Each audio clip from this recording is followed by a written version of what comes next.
just trying to move on, you know, like, I feel like I've had like 3 or 4 lives within this life at this point, and I'm just trying to focus on this life right now, in this life. Got a lot of floaters in my eyes, like, I don't even know, they've been so aggressive over the last decade. It's like I got pieces everywhere. I don't even know how much longer, like, I'm gonna be able to see well and everything.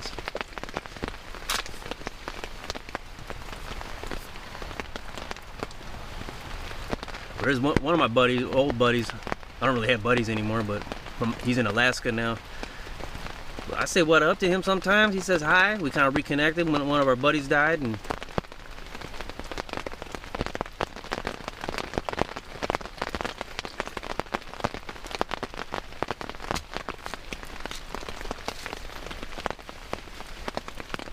but yeah, in January of 2024, I had a lot of buddies I haven't seen in a long time. And I was relatively close to one of them that recently died in that month.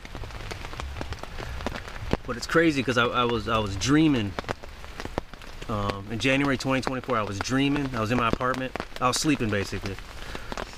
And I was waiting for a call back for a potential new job. I was in between jobs.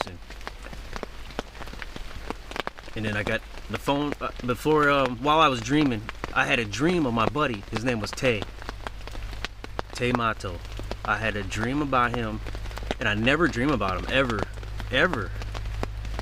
At least not that I can remember. Sometimes you don't remember dreams, but we were like under a bridge. We were like in a spiritual realm type. It had a spiritual realm vibe, but it kind of looked like we were under the bridge, kind of similar to like under the Lake Street Bridge, but it wasn't quite that.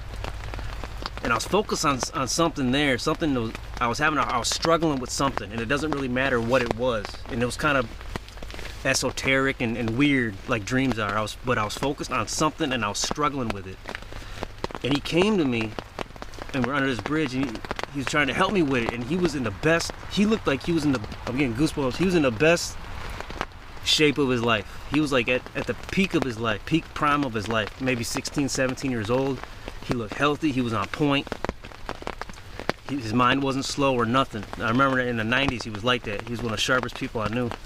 He's very talented. And he was just on point. He was at the prime of his life, and he was trying to help me figure it out. And he was like he was about to go do something. But before he did that, I was like, hold up, man, help me figure this out. And he came and he looked at it and he tried to work on it, and then after that it just kind of gets blurry. But then my phone rang in real life, and I woke up, and it was a callback for a job. But before I could answer the phone, I picked up my phone to answer it, and you know how you can see your messages on there before you can do anything at all? It just shows you a recent message. It was a message from my dad, and he told me that Tay passed away.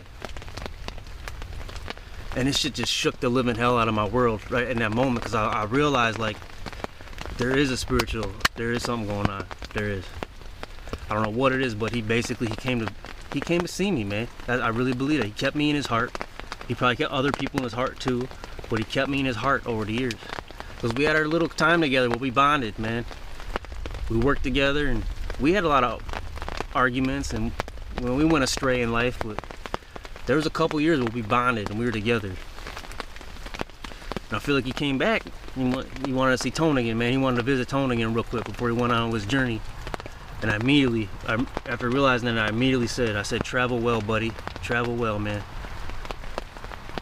This is just crazy. And then I ended up getting a job and a call back, and I don't know.